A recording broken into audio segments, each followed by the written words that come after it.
Hi viewers, welcome to my channel. ఇది Arunachalam video. చివరి వరకు చూడండి. నాకు తెలిసినంత వరకు అరుణాచలం గురించి వివరిస్తాను. చాలా బాగుంటుంది. ముందుగా ఒక లైక్ చేసి చివరి వరకు చూడండి. ఈ అరుణాచలానికి మరో పేరే తిరువన్నమలై. తమిళనాడు రాష్ట్రంలో ఉంటుంది. దగ్గర మన ఆంధ్ర బార్డర్ కు దగ్గరగా ఉంటుంది. తమిళనాడు రాష్ట్రంలో ఉంటుంది. ఈ తిరువన్నమలైలో ఉన్న అరుణాచలేశ్వరుడు, అందుకనే ఇక్కడ అరుణాచలం అని కూడా పిలుస్తారు. చాలా మందికి అరుణాచలం అని తెలుసు.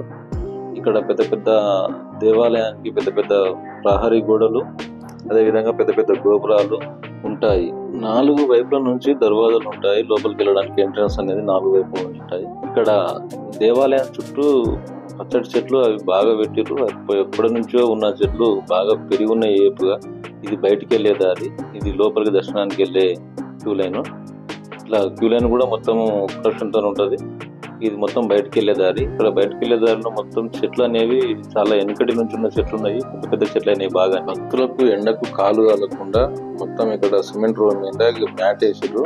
బాగుంటుంది చల్లగా. మన తెలంగాణ, ఆంధ్రప్రదేశ్ దేవాలయాల దగ్గర ఈ సాంప్రదాయం ఉంటుంది అనుకున్నా, కానీ విచిత్రంగా తమిళనాడు దేవాలయాల దగ్గర కూడా ఈ సాంప్రదాయం పాటింది.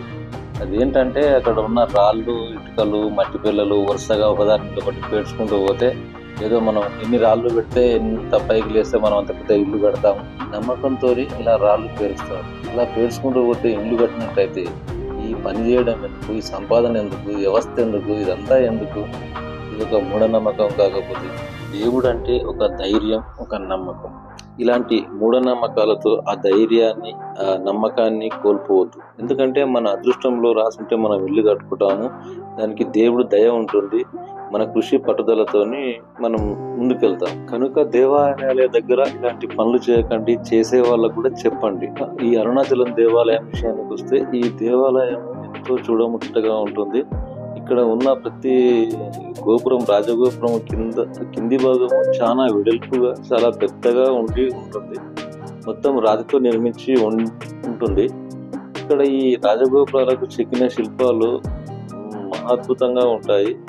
ఏ కాలంలో చెక్కారో, ఏ రాజులు కట్టారో నాకు కూడా చరిత్ర అంతగా తెలియదు, కానీ ఇక్కడ మాత్రము రాజగోపురానికి ఉన్న విగ్రహాలు చాలా బాగుంటాయి. ఈ రాజగోపురాలు మొత్తము కింది భాగము రాతితో, ఆ పై భాగము సున్నబుడంగుతో నిర్మించారు. ఆ సున్నబుడంగుతో చేసిన విగ్రహాలు ఇవి ఎంత బాగున్నాయి. అక్కడ శివలింగం, అక్కడ నాయర్స్ వాళ్ళ విగ్రహాలు.